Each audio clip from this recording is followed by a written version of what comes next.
रोहल खुर्द से उमरनी के लिए स्वीकृत बाईपास को घुमाकर पुनः नागदा जंक्शन लाने तथा पुरानी कोटा लाइन से निकलने के प्रस्ताव नागदा की यात्री सुविधा यथावत रखने के लिए दिया गया था, जिसको लेकर भारतीय जनता पार्टी के मंडल अध्यक्ष व सांसद प्रतिनिधि प्रकाश जैन द्वारा नगर की जनता को आधी अधूरी जानकारी देकर गुमराह करने का प्रयास किया जा रहा है। यह आरोप पूर्व विधायक दिलीप सिंह गुर्जर ने अपनी प्रतिक्रिया में लगाया है।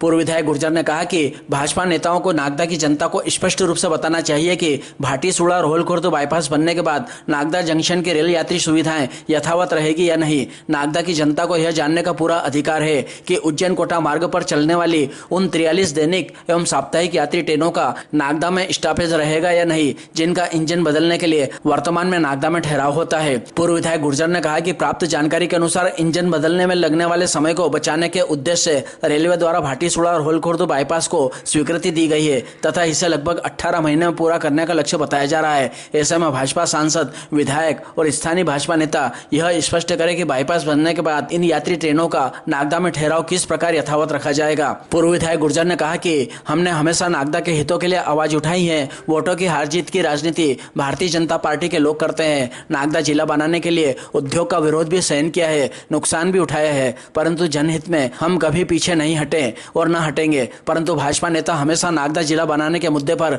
खामोश रहे हैं। आज भारतीय जनता पार्टी के मंडल अध्यक्ष प्रकाश जैन जी का वक्तव्य पढ़ा, मैंने भाषण सुना। निश्चित रूप से वो आधी अधूरी जानकारी देके नागदा की जनता को भ्रमित करना चाहते हैं। वो सांसद प्रतिनिधि, मतलब उनका वक्तव्य सांसद का वक्तव्य मान सकता हूँ मैं। जहाँ तक मेरा मांग को अधूरी रूप से पेश करके जनता को भ्रमित करने का प्रयास कर रहे हैं, उनका उद्देश्य एक बगीचे को बचाने का हो सकता है, परंतु मेरा उद्देश्य नागदा की रेल सुविधा बचाने का मेरा एकमात्र उद्देश्य है। पहले भाटीसुड़ा से आपकी रोहल खुर्द की का बाईपास इसलिए स्वीकृत किया गया कि नागदा में 43 गाड़ियों का इंजन चेंज होता है यहाँ पर पूरे 24 घंटे में, और उसके यदि इंजन चेंज होने के पश्चात वो समय बचेगा, उसके लिए उन्होंने शासन ने करोड़ों रुपए खर्च किए। उसके बाद में एक सेकंड बाईपास बदमनी से उमरनी तक का किया। उस मीटिंग में सांसद भी थे और हमारे विधायक भी मौजूद थे। उनकी सहमति से ये बाईपास की स्वीकृति हुई है। तो जब बाईपास आया तो मेरे ध्यान में एक आया है कि हम क्यों नहीं एक नया रूट बनाए, बदमनी से रोहल खुर्द से सीधे आपका उमरनी तक आया और उमर घुमा के हम इसको यहाँ पर लेके आए। मैं रेलवे के अधिकारी से भी चर्चा करने का प्रयास करने, उनसे बात नहीं हो पाई, तो ये तो घुमा के लेके आएंगे। और उसको जो हमारे रेलवे अधिकारी का कहना है कि रेलवे में पर्याप्त भूमि नहीं है, तो मेरा जानकारी है कि रेलवे के पास पर्याप्त भूमि है। उनका कहना है कि रेलवे स्टेशन पे भूमि नहीं, तो रेलवे स्टेशन पे भी पर्याप्त भूमि है। आपके बादीपुरा तक रेलवे की भूमि है, आपके क्वार्टर भी है, तो 3-4 लाइन उस स्थान पर डल सकती है। और आगे के लिए हमने जो कोटा पुरानी लाइन है उसके हमने बात कही थी कि उसका उपयोग किया जाए तो निश्चित से यदि ये करते हैं तो हमारी जो बाईपास हो रहा हमारी नागदा का, मेरा जो जानकारी है, यदि नागदा की 43 ट्रेनें हैं जो नागदा में बनती, हम यात्रियों को, चाहे उसमें आरोप लगाए प्रकाश नगर इनसे भेदभाव है, तो प्रकाश नगर भी हमारा बसाया हुआ है।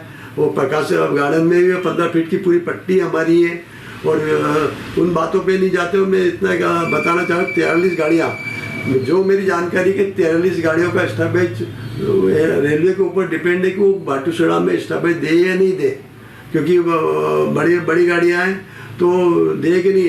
तो हम 43 गाड़ियों से, जो दिल्ली और कोटा जाने वाली 43 गाड़ियों से वंचित होगा नागदा अप डाउन। और यदि वहाँ पर वो स्टॉपेज नहीं दिया तो हमको उज्जैन जाके कोटा इनकी गाड़ियों को पकड़ना पड़ेगा। तो इस बात को लेकर हम चिंतित हैं। हमने यदि यदि सांसद जी आश्वस्त कर दे कि जो यहाँ की जो गाड़ियों की सुविधा आएगी तो यही रहेगा, यही सब सुविधा रहेगी तो हमको कोई आपत्ति नहीं, चाहे इधर से बाईपास निकाले चाहे उधर से बाईपास निकाले। हम विपक्ष के लोग हैं, जनता की हित की बात बताना हमारा कर्तव्य दायित्व है। जहाँ तक उसकी प्रकाश जैन जी गार्डन की बात करते हैं तो ये सबसे पहले मांग CL वर्मा जी की थी। वो पार्षद थे उस समय, वो उस बालेश्वर जी के कार्यकाल में मांग उठाते थे, परंतु सांसद जी बीजेपी के सांसद थे तो इसलिए उनकी बात पूरी नहीं हो पाई थी। तो लगातार उसमें भी अभी विगत दिनों 15 फीट में अभी प्रकाश जैन जी ने खुद ने गार्डन की ज़मीन को हटाकर वो एक मकान बनाया है। रेलवे अधिकारी आपत्ति आए थे तो प्रकाश जैन ने ही उसको वापस अधिकारियों को वापस करा था। यदि नगर पालिका ने क्यों सहमति दी, और आपकी बगीचे की तार फेंसिंग हटा के मकान बना रहे हैं और आपकी सहमति, तो उसका क्या उद्देश्य है? आप चाहते हैं कि गाड़ी की व्यवस्था बिगड़े। तो मेरा जनता से अनुरोध है, इस बात को आप सांसद जी नागदा की जनता को बताएं कि नागदा की जो भाटीसुड़ा और ये रोलकुद का जो बाईपास बन जाएगा उसके बाद नागदा की जो रेल सुविधा है, यात्री रेलगाड़ियों की सुविधा है, वो नागदा में यथावत रहेगी कि नहीं रहेगी, इसका हम स्पष्ट रूप से नागदा की जनता जवाब चाहती है। तो निश्चित रूप से हमने कभी राजनीति के हिसाब से बात नहीं करी। हमने राजनीति नगर के हित में वोटों की हमने कभी चिंता नहीं करी, ना वोटों के हिसाब से कभी राजनीति करी।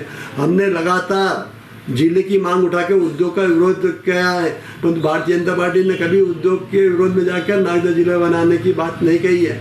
अभी तो 3 साल हो गए, जिले हमारा पूरा बना पड़ा है, अभी तक उसके लिए एक भी भारतीय जनता पार्टी के नेता का मुंह नहीं खुलता। वो चाहते हैं कि सब उद्योग की गोद में बैठे हुए हैं। तो मेरा उद्देश्य एकमात्र हमारी जनता के हित की रक्षा करना है। सरकार आती है, जो चाहे निर्णय ले, परंतु हमको जनता के हित में जो अवगत कराना है, ये अब जनता को निर्णय करना है कि वो रेल सुविधा चाहती है कि गार्डन का उनके निगाह में ज़्यादा महत्व है। प्रकाश नगर के भी लोग जाएंगे उसमें रेल में, और अन्य स्थानों के नागदा नगर की जनता भी चाहेंगे।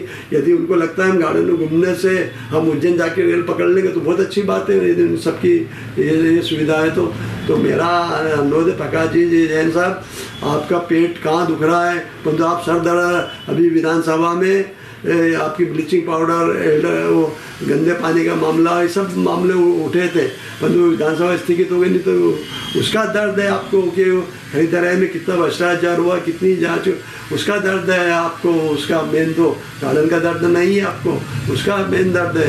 यदि आपका गार्डन का दर्द होता तो वो मकान उसमें बनने नहीं देते आप। तो मेरा यही जनता से भी अनुरोध है कि भारतीय जनता पार्टी से ये सवाल पूछे कि भाटीसुड़ा और रोलकुद का बनने के बाद, ट्रैक बनने के बाद क्या नागदा की रेल सुविधा यथावत रहेगी कि ये सुविधा चुन जाएगी?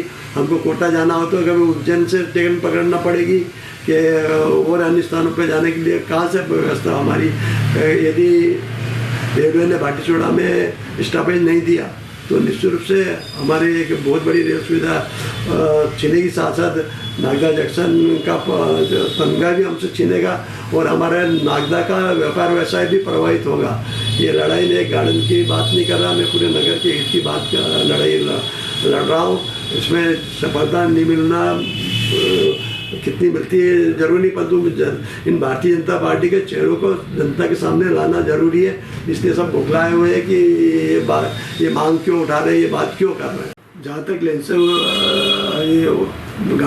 गार्डन की बात है, उसमें करीब 1.5 करोड़ रुपया लेंस उद्योग ने प्रकाश जैन और नगर पालिका के माध्यम से लगाया। उसमें 42 पोल 1 करोड़ रुपए की लागत के पोल हैं। 1 करोड़ रुपए जो सौर ऊर्जा के लाइट के पोल लगे हैं वो 1 करोड़ रुपए की लागत के हैं। मेरे विधानसभा के प्रश्न के उत्तर में आया है। तो निश्चित रूप से, और नगर पालिका उसमें कितना भ्रष्टाचार हुआ और आज नगर वहाँ पे क्या हालत है, निश्चित रूप से देखने की बात है। साथ वो कहते हैं कि विधानसभा लगा रहे हैं, तो उस समय पूरी 15 फीट की पट्टी हमारे परिवार की है। जब इसका निर्माण कार्य हो रहा था उस समय भी हमने आपत्ति नहीं, हमारी ज़मीन उसमें जाने दी, परंतु उनकी नीयत ठीक नहीं लगी। ठीक है, नियत ठीक नहीं है। हमने 15 फीट की पूरी पट्टी है, वहाँ के मकान भी जो 3 मकान बने वो भी इसी पट्टी के अंदर बने हैं। तो जो और बंदे प्रकाश नगर भी हमारा बसाया हुआ है, जहाँ तक ये इसकी बात करते हैं। और जहाँ तक वो जो इंगोरिया रोड वाली ज़मीन वो भी हमारी ज़मीन में से गई, उसका भी हमने हमारे परिवार ने मुआवजा नहीं लिया है। तो मैंने तो हमेशा नगर के हित में काम करा है और आगे भी करेंगे।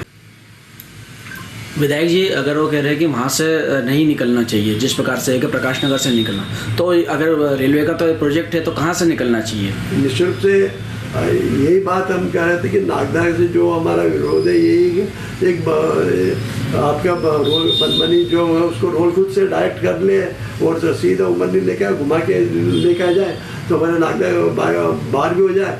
और यदि उनको लगता है ये बगीचा नहीं टूटना चाहिए तो सरकार आपकी, सांसद आपके, बड़े मुख्यमंत्री जी आपके, तो आपके हमारे बोलने से कुछ होना जाना थोड़ी है। पर जो हम चाहते हैं कि नगर का हित में हम लड़ाई लड़ें और जनता को ये भी देखे, तो हम चाहते हैं वो बता दें कहाँ से रेल जा सकती है, ये बताए, अधिकारी से बात करें। और दूसरी बात, ये लीज कितने समय के लिए दी गई है, मेरा अंदाज है कि अभी तक इनको लीज की स्वीकृति नहीं दी गई है और बढ़ाई नहीं गई है। रेलवे की ज़मीन है, वो कभी भी आके वो रेलवे अपने जहाँ आवश्यकता कि वो अपना कब्जा ले ली, परंतु उस गार्डन के बदले हम अपनी रेल सुविधा क्यों छोड़ रहे हैं ये समझ में मुझे नहीं आ रहा। वो 8 नंबर 14-15 की बात करते हैं, वहाँ की रेलवे की ज़मीन की बात करते हैं, तो वहाँ पर कितनी गंदगी है। आज आप लोग खुद जाके अभी तत्काल जाए देखें, हमने उस बाईपास से नागदा कोटाबाटा क्षेत्र तक रोड बनाने की कहा था, परंतु एक भी भारतीय जनता पार्टी ने उसमें ना सांसद ने अमल करा ना इन्हें करा। तो और दूसरी बात, महत्वपूर्ण बात, ये कहते हैं कि हमने फतेहपाल की पे इतना बड़ा ग्रिड बना दिया, और ग्रिड बना के हमारे पूरी ये योजना थी कि नागदा जिला बनेगा तो पूरा इतनी करीब 1000 करीब बीघा ज़मीन है, उसका दुरुपयोग आज वो जहाँ सौर ऊर्जा के प्लांट बंजर भूमि पे रखते थे, उन्होंने एक बेशकीमती ज़मीन पे, यदि उसकी जगह आप औद्योगिक क्षेत्र बना देते तो 1000 लोगों को रोजगार मिलता, और वहाँ रोजगार कितना 4-5 लोगों को मिल रहा है खुद 1000 बीघा ज़मीन पे। और यदि वो 1000 बीघे ज़मीन पे उद्योग लगाने के लिए आवंटित की जाती तो सैकड़ों लोगों को रोजगार मिलता, सैकड़ों उद्योग वहाँ पर लग सकते थे। तो हमारा उद्देश्य समाज नागदा के हित के लिए हमेशा रहा है, और भारतीय जनता पार्टी का हित इस बात के लिए रहा कि वो किस प्रकार से उसका सदुपयोग करके अपनी जेबें भरते रहे।